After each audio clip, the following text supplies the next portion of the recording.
We're here because we don't buy into the bullshit of mainstream culture. We're tired of the mundane, passionless careers we've been shuffled into as a result of this orchestrated debt-based system of rule, and the stranglehold on education and entertainment by cold, soulless corporations. People, yes, we are frustrated. Yes, we are tired. And we reject the pre-approved tranquilizers that are Monday Night Football and an ice-cold Budweiser. But we have to stop hiding. Stop hiding behind the headphones and the Cherry Popper 420 username. Let the world see that the resistance is strong and society is changing. There was a time to be anonymous, but that time has passed. And so the Higherside Chats would like to present ConspiraTees as the dawning of this new paradigm in the uniform of the revolution. Because bold fashion should mean more than some celebrity meat dresser frat boy in a silly pink polo. ConspiraTees redefines bold fashion as having the balls to reject socially uncomfortable and unpopular truths from your radiant chest. All fucking day. ConspiraTees.net. Let them know that you know. Bold designs for troubled times. Hard truths. Soft cock.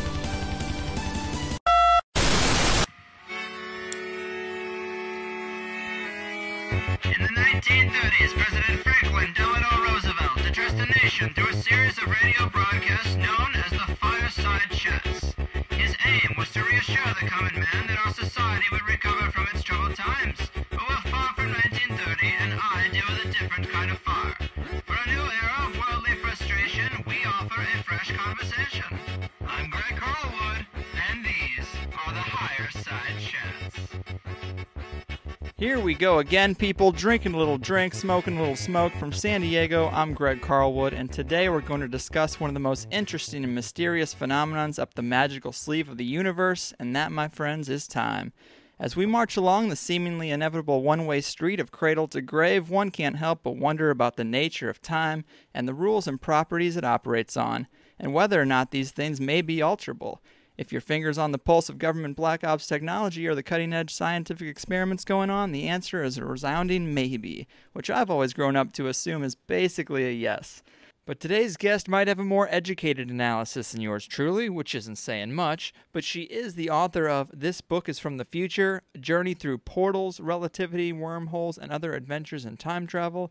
She's also the host of the ever-popular Dreamland radio show, spent 15 years as a MUFON UFO investigator, and has authored other books such as 1111, The Time Prompt Phenomenon, 2013, End of Days or A New Beginning, and Science, How New Discoveries in Quantum Physics and New Science May Explain Paranormal Phenomenon. Her name is Marie D. Jones, and I think it's about time we get this party started. Marie, say hello to the people. Well, hello there. Thank you for having me on. Of course. Thanks for coming. But what a background, Marie. Jesus. You've written about so many interesting things. But first, let me ask you a bit about MUFON, the Mutual UFO Network, because I've thought about joining myself, but I haven't because I'm not sure being part of an organization will really get me any closer to having a personal experience. But, I mean, you worked with them for 15 years. What was that like?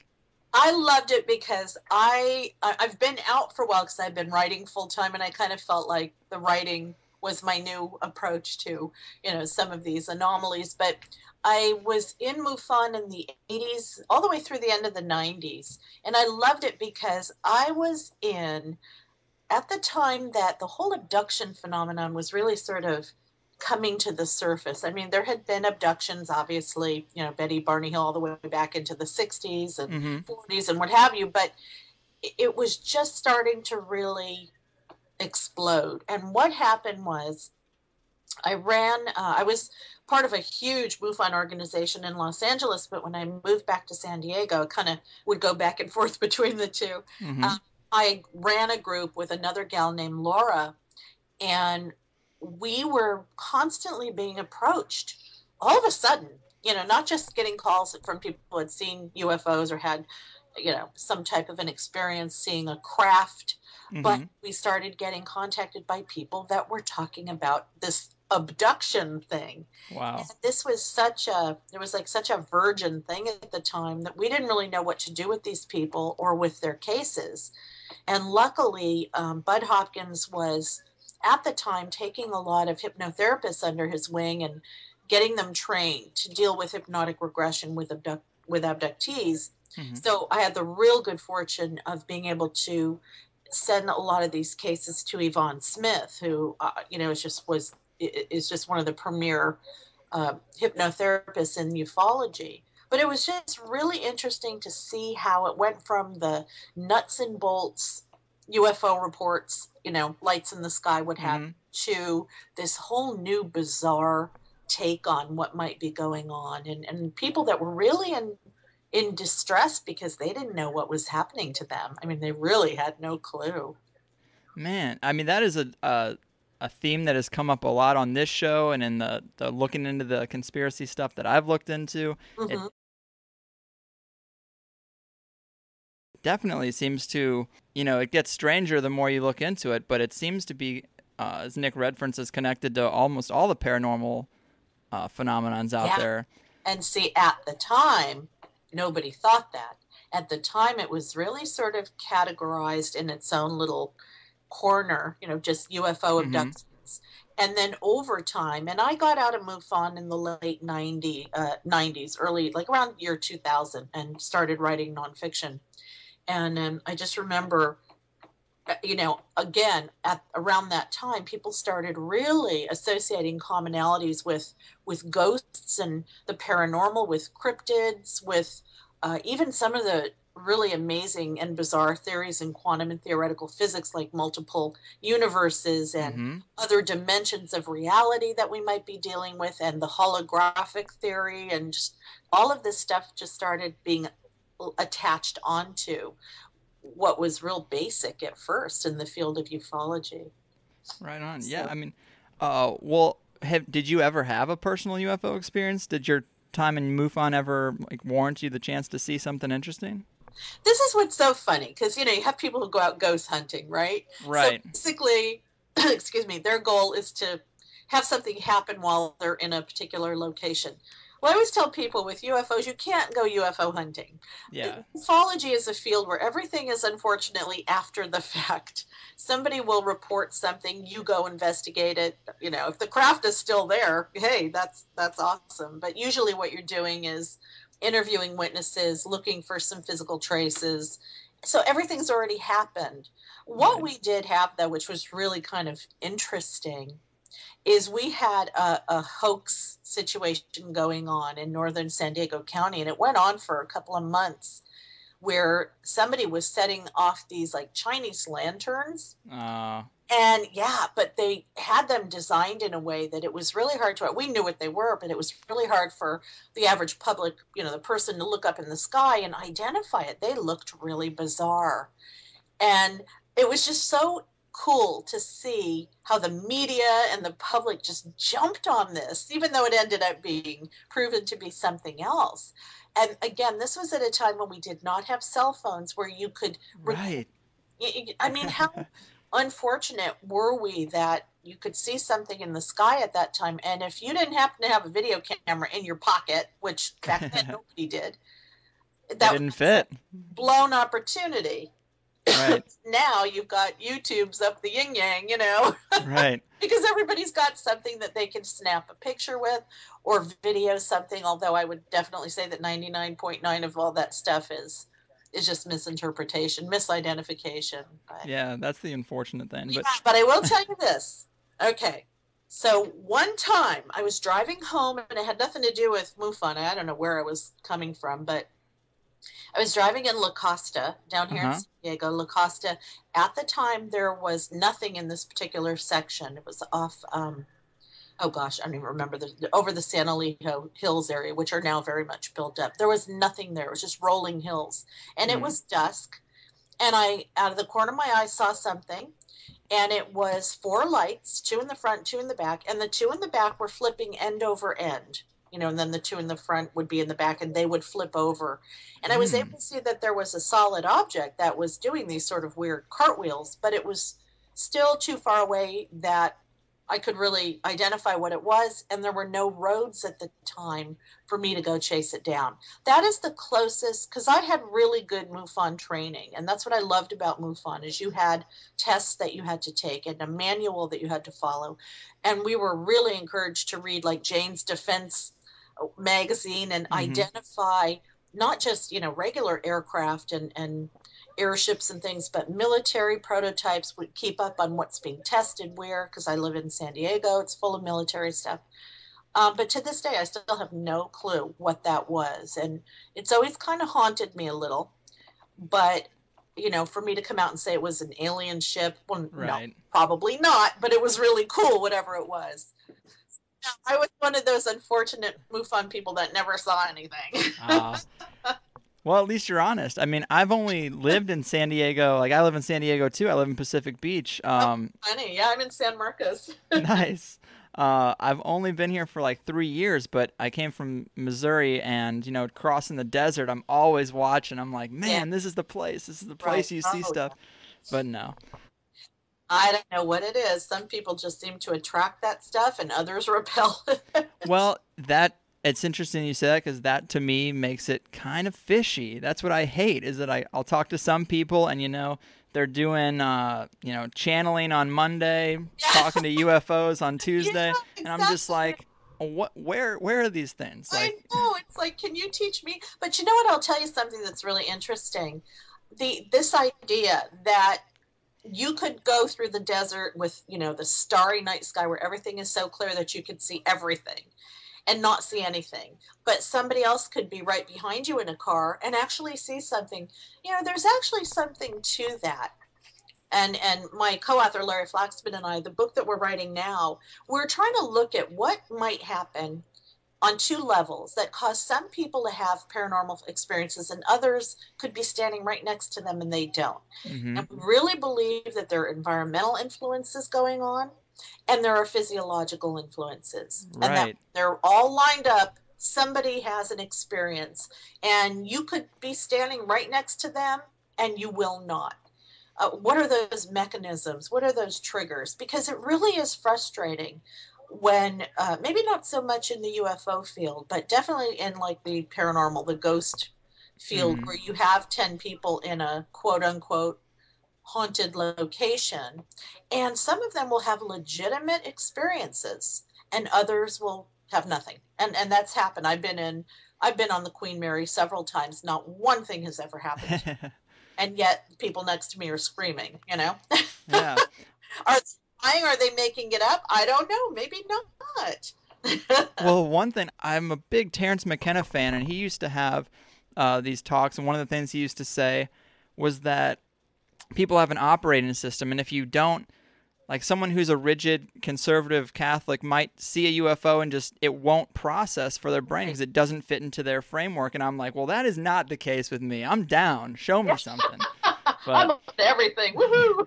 Yeah, but still, it's kind of sad. But either way, let's get on to the subject of time in your newest book, I guess, which is this book is from the future. A few weeks back, I spoke with Stan Deyo about some of the anti-gravity craft that he worked on secretly for government projects. And right. He spoke a bit about this technology involved electromagnetism and time-altering fields, and there seems to be a definite link between UFOs or electromagnetism and time. Have you heard about any other cases or examples of absolutely this kind of thing?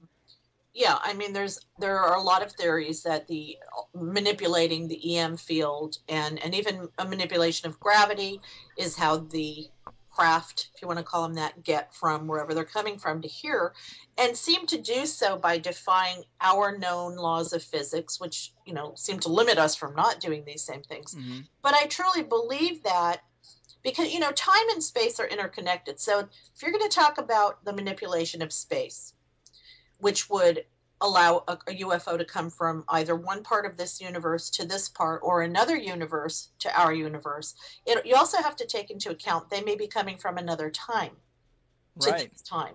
If you talk about things like wormholes that connect different points in the universe, they could also connect different universes and they can connect different times because everything is interconnected. So why would we not think that an advanced civilization that has figured out how to do this stuff that we're trying to do, mm-hmm.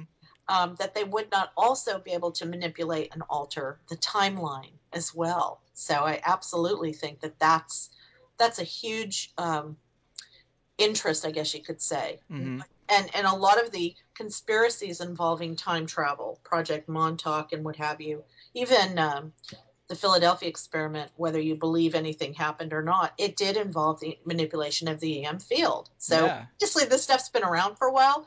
Somebody knows that it's a real good avenue to to go. And I think that you have to include time with that. It's not just about manipulating space. Even in more conventional experiments have happened, like the Hafele-Keating experiment?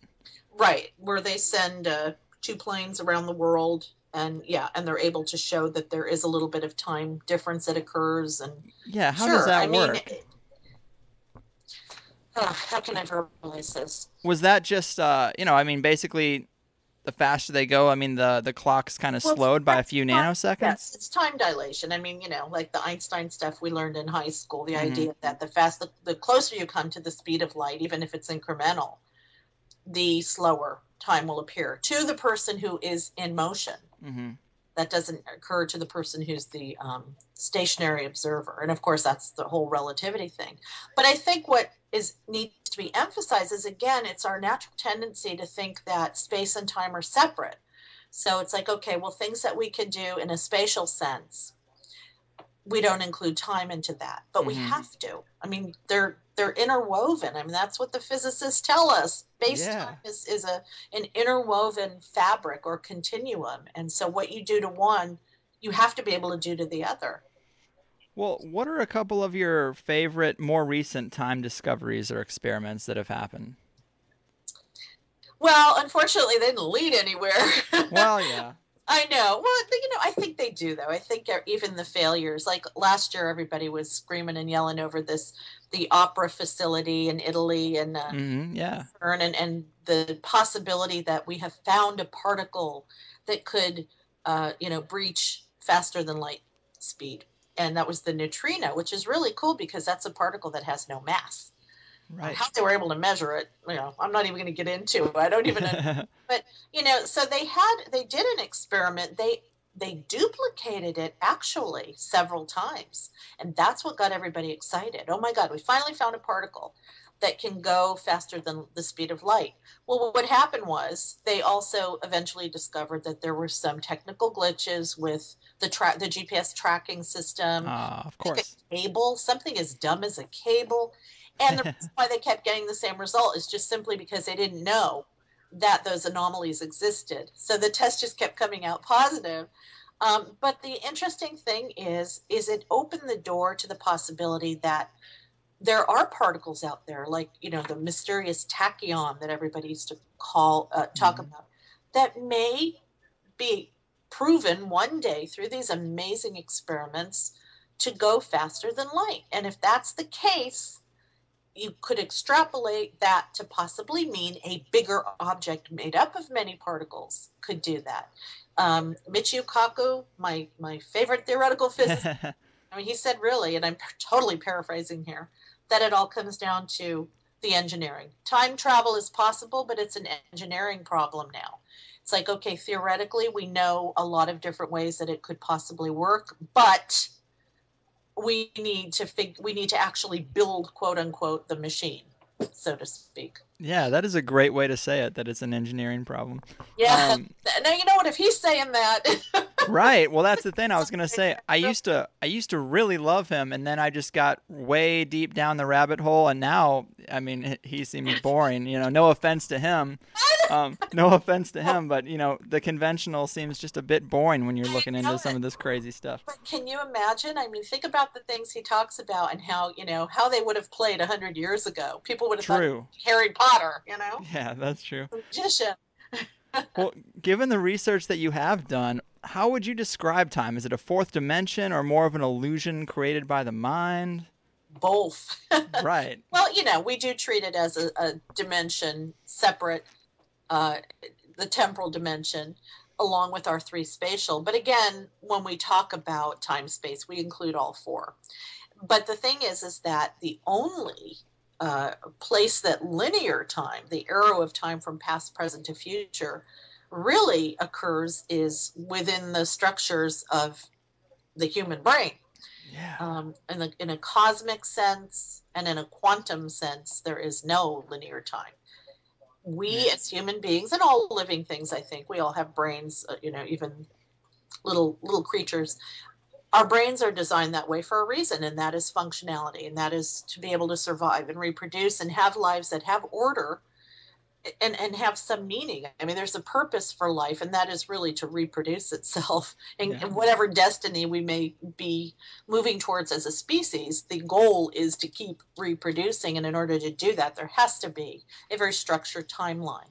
But beyond the brain, when we get to things like mind and consciousness, when we get out there in the universe where the laws of physics may not necessarily all be the same, the further out you go, when we talk about other universes and, excuse me, other laws of physics that may apply there that will look like magic to us. Time is fluid. It's not fixed. It doesn't exist in a linear fashion. Past, present, and future are all laid out at once, which means that we should be able to access information from the past, present, and future anytime we want, if we could figure out how to do so, which, Larry and I think that we kind of have in a way. And that's where all the mental time travel stuff kind of comes into play. Nice. I mean, it is tough to discuss theories of time travel and time itself, really, without trying to define the framework of reality itself. I mean, considering that your book touch on so many of the major theories, like string theory, the multiverse or membrane theory, the holographic universe. Which seems most plausible to you? How would you try to explain reality? Well, okay, I'm not a physicist. Oh, explain reality? It's illusion. Okay. On so many levels. I really think that, all right, here's the deal.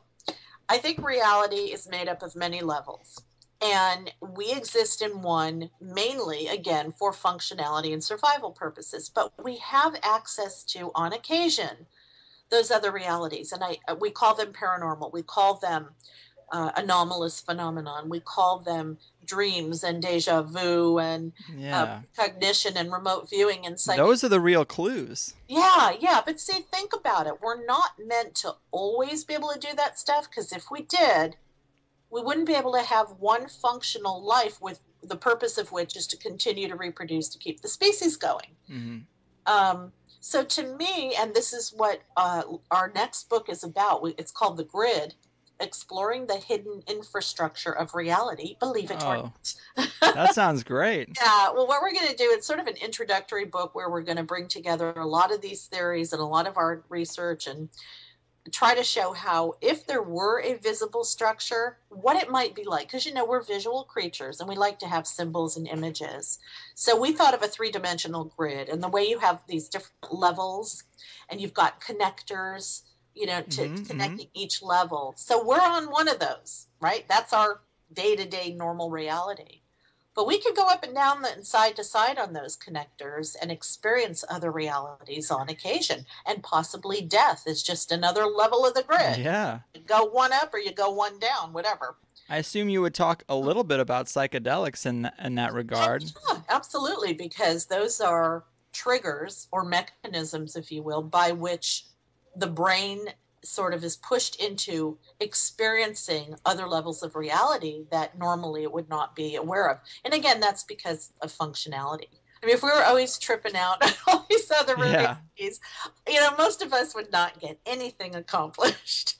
We wouldn't, have babies and keep species going. And so, definitely things like meditation, chanting, oh my gosh, anything, shamanism where they do drumming and anything that takes consciousness or takes your brain waves and elevates them so that you can experience something other than the normal everyday waking state.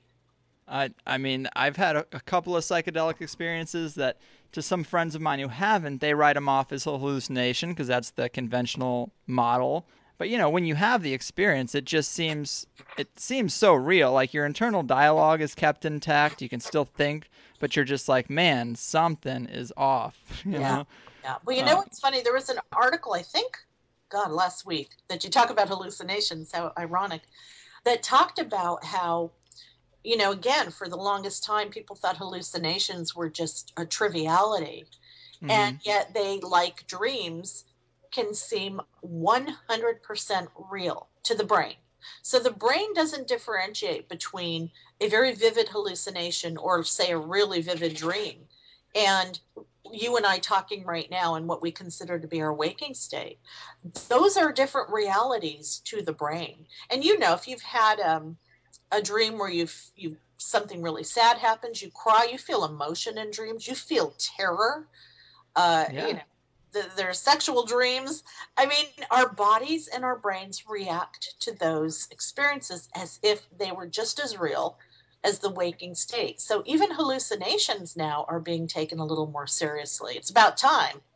Yeah, dreams are a messed up thing because you'll be sleeping with your partner and you have a dream that they cheated on you and you wake up and you're kind of like, what the fuck, you know? But and they're Get all testy and like what did I do? And it's stupid, but it's like you wake up in a slightly bad mood. It takes a minute to shake it off. It does, and that proves just how realistic what happens on the other side of sleep really is. I love it. I think it's so cool because when I started to realize, I never bought into that whole thing about how dreams are just your subconscious trying to, the Freudian stuff. Try to speak to you. Yeah, well, and I do think that does happen, but I really think of dreams as more of experiences of other universes, other realities. Maybe we're slipping into the multiverse and we're, and that's why things seem so bizarre in dreams, because we're operating in those multiverses with different laws of physics. So it looks like magic. You can turn into a pink pony, or you can fly. Yeah. I mean, yeah, I'm sure Freud was right on some of that stuff. Pretty sure if you keep dreaming of plane crashes, it means your life is a mess. But at the same time, I think people know the difference between maybe a symbolic dream and one where they're in another world. Yeah, I mean, I know you're familiar with Anthony Peake. Yes. We're doing a lot of the similar work, too. True. His books came out is about time and deja vu and all that stuff. Oh, he's great. I talked to him a while ago, maybe it was even almost a year ago, but something I discussed with him, it's like, I like the idea that our dreams are just as real as our waking life. It's just a different type of reality. But right. When you have sex with someone in a dream and you see that person, I feel like they shouldn't they remember that experience? Is that not them? Is it a manifestation of them? Their doppelganger? That's a really good question. And the thing is, well, either they don't want to admit that they know or, I think that there are people that are more sensitive to these other realities. So it could be that they didn't even, you have dreams that you don't remember, right? Mm-hmm, and then you have others where you could remember vivid details for years. I have waking life I don't remember. Yeah. I can't remember my 20s. I don't know. I think that's a really good question, but I think it could be either they're just not on the same wavelength, so to speak, in terms of remembering dreams. Or it wasn't quite them in this reality. It was them in a parallel universe. So consciously, they don't have memory of it. But for some reason, you do. I don't know. That's a good question. Usually that's called date rape. But that's some form of dream rape, I guess. Oh, my God. That's funny. Well, hey, let's talk a little bit about some of the time mysteries and the conspiracies that you wrote about. What about the John Teeter situation? What's your opinion of him? Well, I gotta be honest with you. I don't remember this happening. I mean, at the time that it happened in the early 2000s. For those of you who don't know who John Teeter is, he was a alleged time traveler that showed up on internet bulletin boards back in, I think, the year 2000, 2001, and just all of a sudden started posting that he was a time traveler from the year 2036. He was trying to get home. He had been sent here from the future to pick up an archaic IBM computer system from like the 1970s for whatever reason. Yeah, that was sketchy. Yeah. And, for some reason he didn't go home right away, so he ended up posting all kinds of information about this time machine that he had created and how it worked, how it was manufactured by GE. And a lot of his science was right on the money. I mean, he obviously knew a lot of the research that was being conducted into different time travel theories and mechanisms by which you could create a time travel device. He was up on all that. But he started also posting like predictions and almost prophecies. Very few of them came true. Most of them were so vague that they could have come true. You never would have known. Right. And apparently he kept a time travel device in a back of a 1967 Chevy Corvette convertible. And I only giggle just because it's, but he did A post little Back to the diagrams. Future.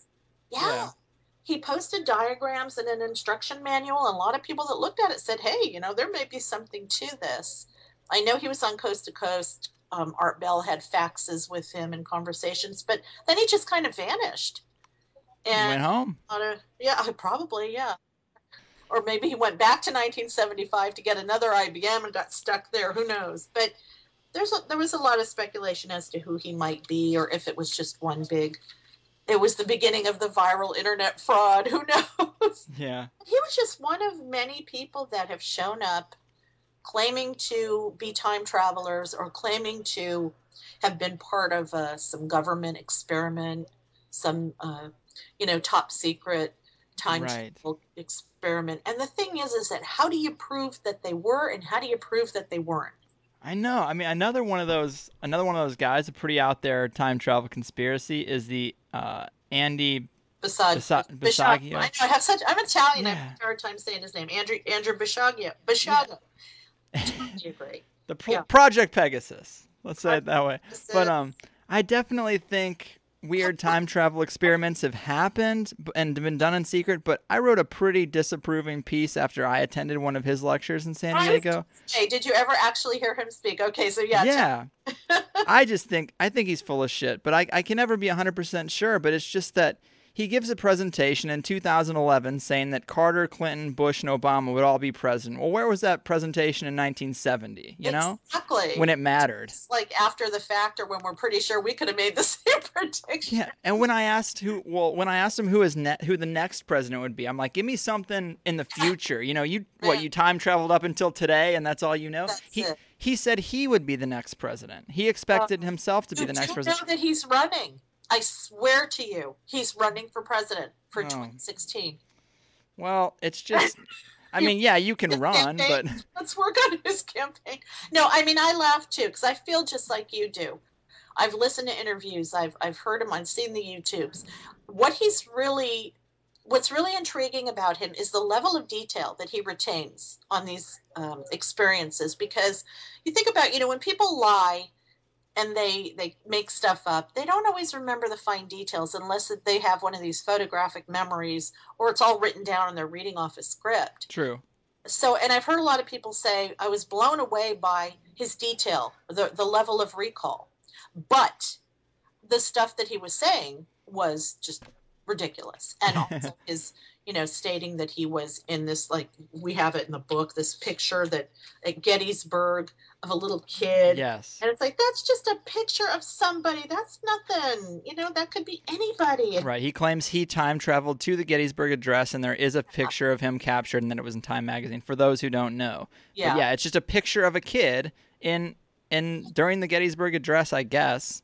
Yeah, and, but he's claiming that the kid is dressed in a way with, like, these big street shoes mm-hmm. where you would be able to identify him as not being of that time. But I looked at that picture and I looked at that kid's clothing, and he looks like he could fit into that time frame perfectly. And there have been other time travel, urban legends of people that looked like they were out of time. They were dressed differently, but they've always been discredited by somebody who said, at that time there were clothes available that looked like that.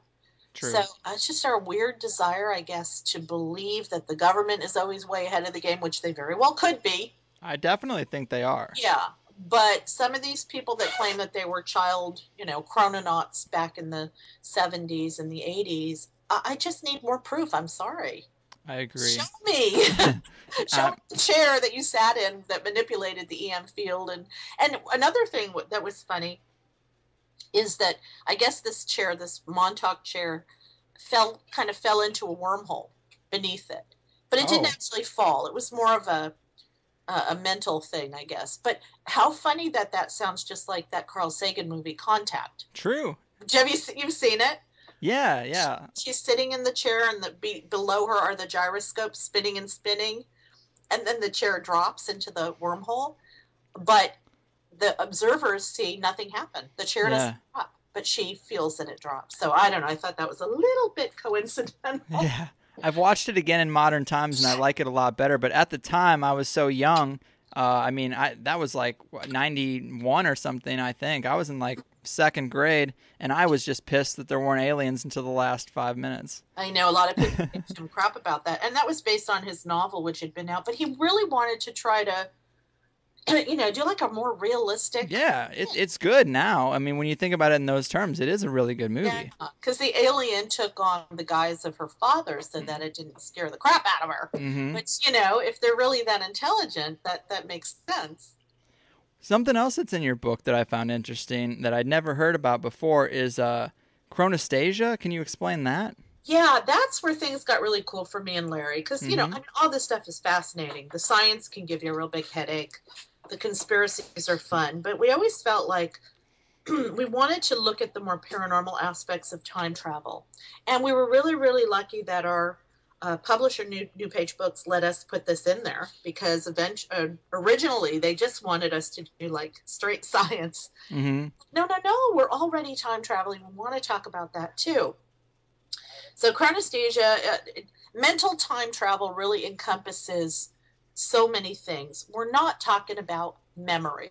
Okay, people say, well, memory is a form of time travel. Yes, it is, but memory is tainted by the present. In other words, what you look back on in your past, chances are that's not what really happened. Memory morphs and changes over time. Agreed. Chronesthesia, though, it's a way of the brain to travel back and forth in time. It does it mentally, but it does it in subjective time. It's a lot more realistic.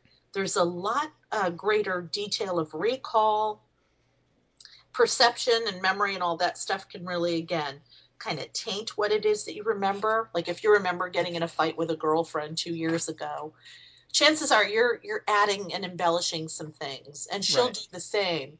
But chronesthesia allows the brain to literally go back and see how it really was. So that's just something that a lot of, I guess in the neurological community, the brain research is looking at subjective time travel. And again, we want to do it physically because we're physical creatures. We want to be able to get in a little craft and go back to the past or into the future. But how cool is it that maybe the real research should be in how we're already doing it with our brains and our minds?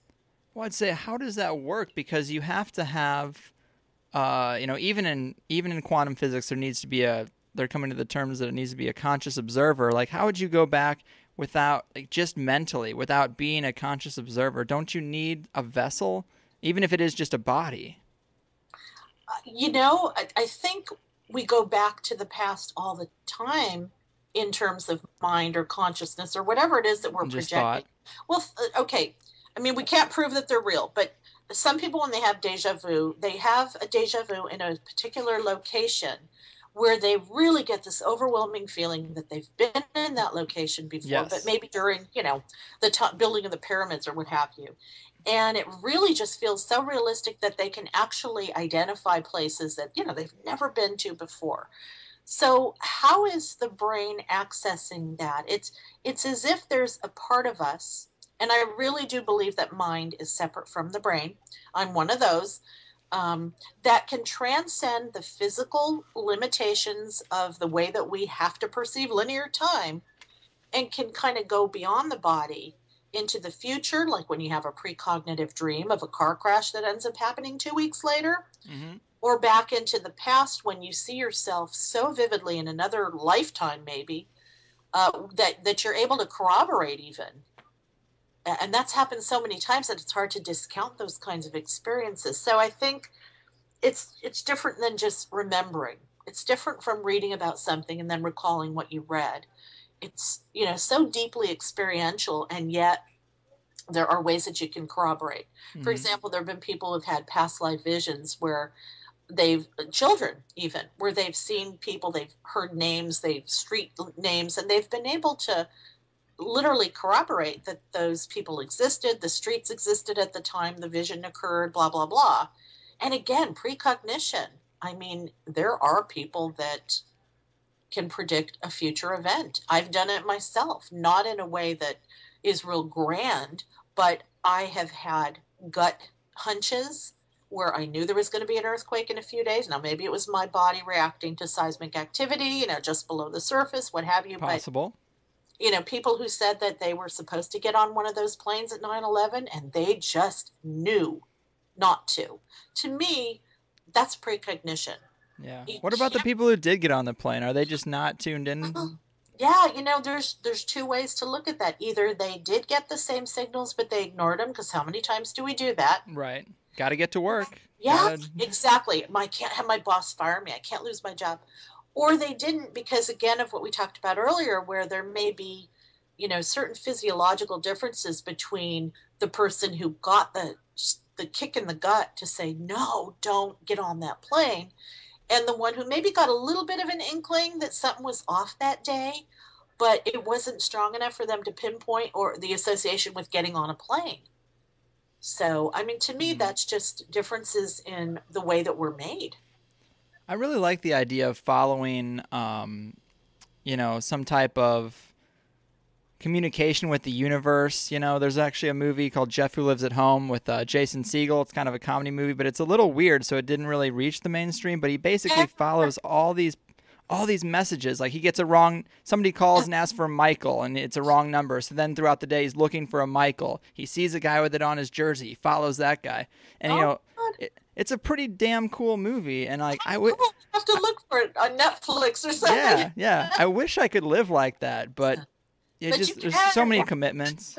See, that's the thing. And it gets into a little bit of a metaphysical arena here. But the thing is that I think, and getting back to even time and the perception of linear time, I think we are constantly bombarded with opportunities to look beyond the five senses at that deeper reality, to get beyond the illusion of reality, which is nothing but our conditioning and beliefs and our perception, all of which is messed up. Yeah. And we get those little glimpses. But here's the thing. How often do you slow down long enough to pay attention to them? When you've got, and I'm not just saying you, I mean you, Yeah, the royal you. Yeah, when we're on the computer or we're on Facebook, we've got our faces buried in our cell phones. We don't even talk to each other. How do we ever slow down long enough to get the signals, synchronicities, the intuition, even gut instinct is trying to tell you something. And I really know so many people that blow right over all that communication from the universe because they're focused on getting to work, getting the kids to school, finding something to eat, fighting with their spouse or their girlfriend or boy. I think everybody gets those signals, but not everybody will pay attention. True. There's actually another strange phenomenon in your book that people make claims to, which is the time slips. Yeah. What are some of the more interesting cases, like the principles of St. Hugh's? That was a pretty interesting one. It's funny because the reason why we wanted to include that is because we were talking about missing time. And Larry and I have written about missing time because we both had missing time experiences that were very similar, where he was with a group of people that actually lost 2 hours of time together. Wow. I was myself on a freeway in Los Angeles.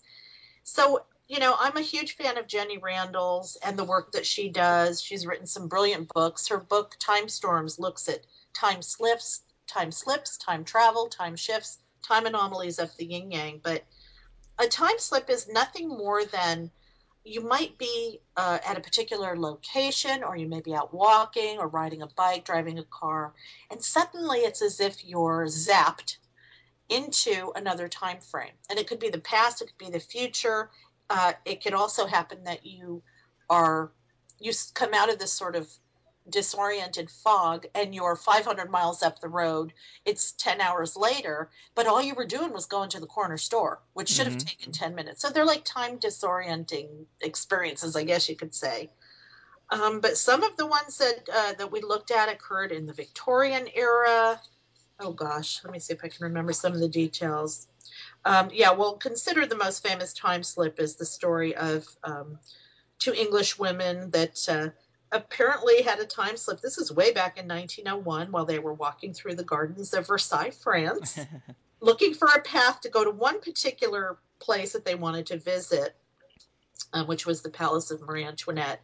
And they both had just the same feeling of disorientation, which is always associated with time slips. And I can attest even that to missing time. that right before my missing time, I had an incredible period of disorientation to the point where I couldn't open a door. The door kept closing on me. Wow. Yeah, it was really freaky. So anyway, they apparently showed up at some deserted farmhouse. There were people that they talked to and came in contact with that were all dressed very much in Victorian type clothing, and they had conversations. And then, of course, when they came out of it, they really felt like, something. And here's the thing: if it would have just happened to one of them, we could easily pass it off as, well, maybe she had low blood sugar. It was just a little. Yeah, 2 people though. It happened to 2 people. Now that's an older story. For some really interesting newer stories, I again highly suggest Jenny Randall's book Time Storms, because she covers a lot of really current cases where people enter this weird electrical fog. It could be greenish even, where there's a lot of static, a lot of electromagnetic anomalies occur. People's watches stop. If they're in a car, the car dies, what have you, in this weird fog. And then when the fog lifts or they come out the other side, that time slip has occurred.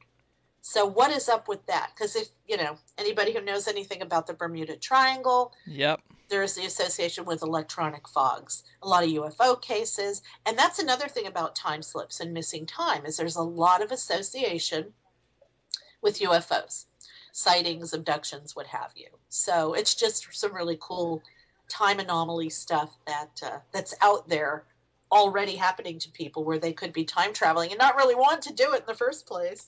Yeah, I mean, another recent guest, Nick Redfern, he wrote about in his most recent book, The World's Weirdest Places. He talks about the Bermuda Triangle. I mean, I'm sure he also writes about, your ideas of these possible gateways or these portals.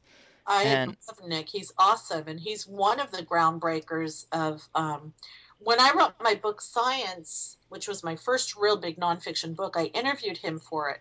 We got on the conversation of things like tulpas, creatures that are literally created out of collective consciousness and the multiverse. Because again, at the time, we were just thinking of UFOs as being, from just Venus. Just metal craft, yeah. Yeah, there you go. Yeah. So That's he's cool. crazy. He's got a lot of good stories that that really will stretch your mind, boy. Yeah, and even the Bermuda Triangle, there is the same consistency with that weird green fog. It seems so sci-fi, but that's what people talk about. What can you tell us about the research and experiments of Cornell University's Daryl Byrne? I thought that was pretty interesting.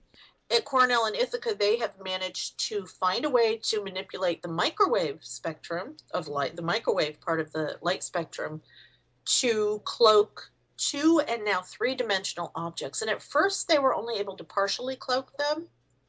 But I think recently, within the last month or so, they did succeed in completely cloaking. And we're talking very small, minuscule things. But what that is applied to, again, and what the Philadelphia experiment had to do with that, is the idea of rendering ships invisible to enemy radar. Can you do that? And if you think about where cloaking came from, think back to Star Trek, Yeah. and the cloaking devices. And God, I think even Star Wars used that as a device. But yeah, Cornell is doing a lot of cool stuff. They are also doing a lot of stuff into deja vu. Oh, what else? Quantum physics, putting particles in 2 places at once, which they've already done. The dual slit experiment. I'm thinking, if there's any university in the country that is really at the edge of the most cutting edge of science, it's got to be them.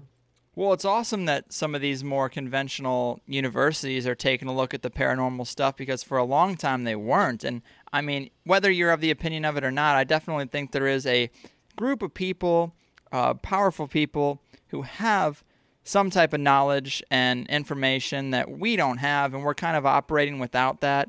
But it seems like there are some really interesting experiments going on with some really intense results that kind of do show us the underlying rules of the universe that we might not have understood before. Absolutely. And the thing is, like you said, you hit it right on the head. This is just what we know about. Yeah. These are just like the universities where they publicly publish their research. So we can imagine what might be being done under the radar, where you have universities that are working in conjunction with DARPA and SAIC and other entities that are behind doing the same research, but they're probably 20, 30 years ahead of what we publicly are aware of. Yeah. And that's real frustrating, too, because I think that, it's like we never know if we're getting what's happening now or if we have to add like 20 years of technology to what's coming out of Exactly. to get the. But the thing is, I don't know. If they really had a time travel device, I really think that we would have some leaking of, documents or pictures, and I've never seen anything that looked convincing. I mean, how people say, well, yeah, the government can keep secrets. Well, no, they can't, because there's always conspiracy theorists breathing down their necks. A time machine, that would be the ultimate. You would have to figure somebody would have a picture, a video, some, I don't know, diagrams, blueprints. You would think. I haven't seen anything, Well, another Terrence McKenna idea, I mean, I'm sure it's an idea that has been around, but I heard about it first from him, was the idea of time travel that, you wouldn't see any evidence of it up until the invention of the time machine. And then at that moment, you'd see time machines just popping up every freaking place because that's as far back as you could go. That is an interesting idea. And he also kind of theorized that could be a possibility for December 21st. That would be interesting. Well, he says, it's a time where it's a new age of humanity, and what would be, more worth noting than the time branching off into 1,000 different ways because of this newfound technology. I mean, well, and that's the multiverse theory, and that's adding the dimension of time to that theory, which is just so popular in the physics community. So, I mean, if you're going to have alternate universes, you've got to have alternate timelines to go with them. And they can be infinite in number, which is kind of hurt your head to think about. Well, you also did write that book, 2013, and let me ask you about it, just for the simple fact that in less than 2 months, it can't really be asked again, We're getting close to it. Oh, they'll just find a new date to pick on. True, but it is kind of exciting to live in a time where, I mean, there's always predictions, but very few have as much weight to them as this Mayan prediction. The I Ching calendar also kind of hints at this date. It's an exciting time to live through, even if nothing happens. But, I mean, what are your thoughts on December 21st, 2012? Just another day?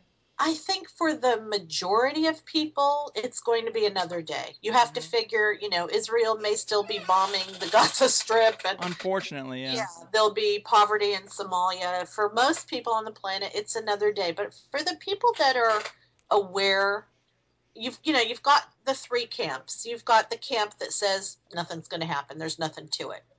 You've got the camp that is more the doom and gloom apocalyptic crowd, that it's going to be, they've literally misinterpreted Mayan mythology by adding on Judeo-Christian tradition, and they're expecting the end of the world. Okay. But they're going to be raptured though. So it's not going to affect them. Of course. Affect us. And then you have the new age metaphysical, more spiritual camp that thinks that this is a time of ascension, expansion of consciousness, activation of junk DNA, where we will become more capable. I'll tell you where I fall. I fall into the novelty theory, singularity, the idea that time is accelerating because the human brain is being exposed to more and more information that it must process and determine whether or not it's important enough to, add to our reality. So it feels like time is speeding up, even though it's not. And we're at a point where very soon technology will overcome our humanity, where our brains will not be able to process the sheer volume of information that is coming at us. And that's when the moment of singularity occurs. So either our brains are going to completely shut down, or they're going to have to somehow adapt to this new amount of information. And I think that's what we're leading towards. It's more of an expansion of the ability of the brain, the capacity of what the brain can process. Yeah, I would really love that to be true. I mean, the way I've got some friends that, look at the DVD collection I have and they just roll their eyes, and I'm like, look. I mean, I kind of think of it as terms of if you were in the first day of the Renaissance, it would seem like just another day, you know. Right. But when you look at that period in history, you can find a time, a day where it kind of started. And I think that shifted. Yeah, I think December 21st might be something like that, because we're just going to think of it as another day. But when you look at it maybe 100 years in the future, you'll be like, that was the catalyst right there. I agree with you, because I'm always saying to people, there is nothing in the Mayan mythology, in their cosmology, in their origin stories. There is nothing that says the world is going to end. That is not what they say. That is interpretation that has been added on over the last couple of thousand years by Western, trying to apply the Gregorian calendar to their calendar, which is impossible, changing dates, manipulating, forgetting about leap year, this, that, and the other thing, and then piling on Judeo-Christian or Western belief onto a very pagan mythology. But here's the thing. They did believe in cycles. They did believe in world ages. They did believe we are coming to the end of one. But in their eyes, it was the end of life as we know it and the beginning of life, a paradigm shift, so to speak. Which makes me really like the idea that a time machine would pop up there, because then you don't need to keep track of the cycles anymore, because it's totally off the radar, Yeah, and also, a lot of people really feel like the shift that's going to occur is going to open up some of the doors that have been limiting and inhibiting us from controlling the temporal dimension. Oh, that'd be great. And even we will go beyond even a three-dimensional experience. There's so much talk in the physics community of hypercubes and fifth dimension and beyond, sometimes even talk of 22, 32, an infinite number of other dimensions. Our brains can only perceive 3. So maybe something will force the brain to adapt to perceiving new spatial and temporal dimensions, because we're too primitive, we're too archaic right now to continue to be able to process all of the information that is coming at the brain. Technology is going to, in 10 years, technology will look like magic to those of us now who think it's pretty damn cool, Right. We don't keep up in terms of our mind, our mental ability to deal with this stuff. We're in trouble. Well, and also, before we go, I did want to switch gears a little bit and ask you about one of your other books, the 1111 time prompt phenomenon, because I have a friend who swears by this phenomenon. He says when he looks at the time or the odometer, he sees it's on 1111. Both the last names of him and his wife, they both have double L, which he finds meaning in. What do you make of this 1111 thing? I never knew it even existed before we were asked to write the book. That was actually our publisher, which was really cool. But I see them all the time. I posted something on Facebook that my coffee machine, the clock won't work now. So every time I look at it, it says 11:11 or 3:33, which is another time prompt that a lot of people experience. But the thing about 11:11 is you got millions of people all over the world for the last 40, 50 years, because this has gone on for quite a while, who see this number sequence. And it can be on a digital clock, it can be on a receipt, whatever, a billboard. And where Larry and I were able to make the connection is that whatever happens on December 21st, 2012, next month, the winter solstice, which was critical to the Mayan, to their worldview, is said to occur. The moment the winter solstice begins is at 11:11 Greenwich Mean Time, according to the Naval Observatory's atomic clock, which is the most accurate clock on the planet.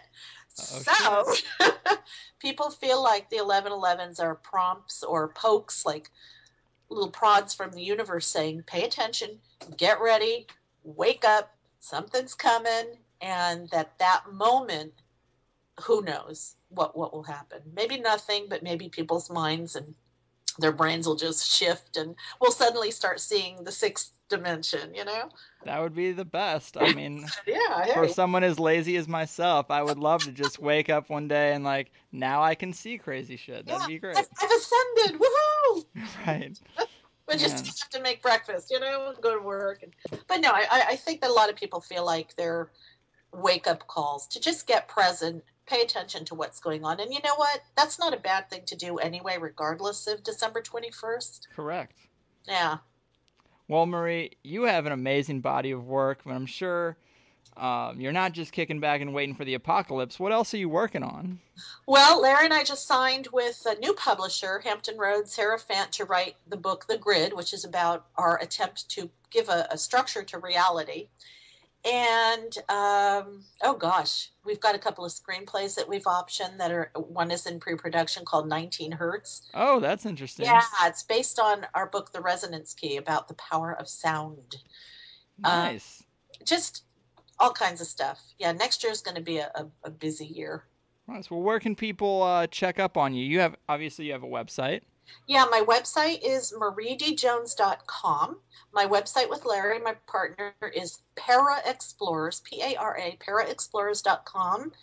I'm on Facebook, Marie D. Jones Author, Twitter, LinkedIn, and Larry and I have a Facebook page for Para Explorers, so we're everywhere. You gotta have it all these days. I know. Well, hey, Marie, it's been an amazing conversation. I really loved it.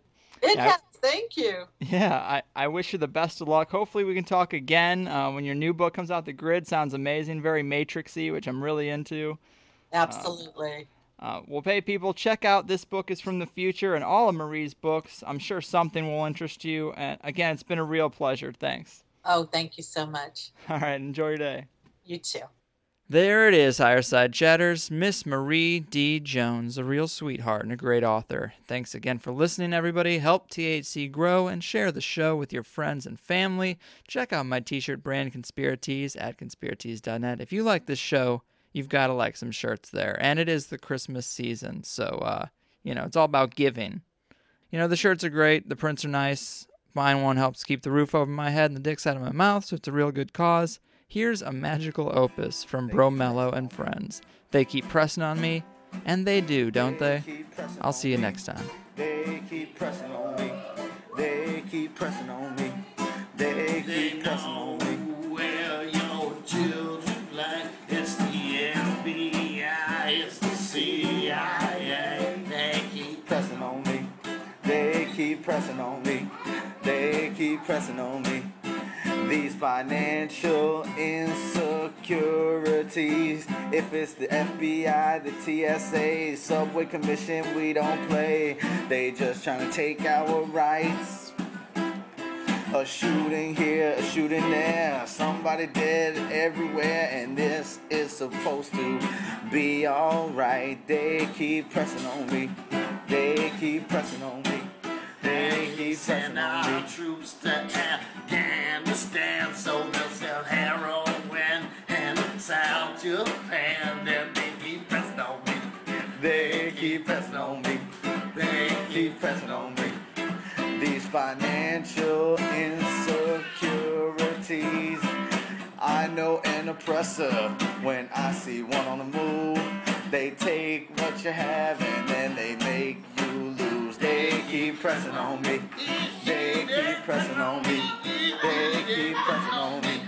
These financial insecurities. They keep pressing on me. They keep pressing on me. They keep pressing on me. They keep pressing on me. These financial insecurities. Land is free to roam where you wanna be. Stricting everybody to make them livelihoods for the family is what is today. They keep pressing on me. They keep pressing on me. They keep pressing on me. They keep pressing on me. These financial insecurities. They keep pressing on me. They keep pressing on me. They keep pressing on me. They keep pressing on me. They keep pressing on me. They keep pressing on me. They keep pressing on me. They keep pressing on me. Yeah.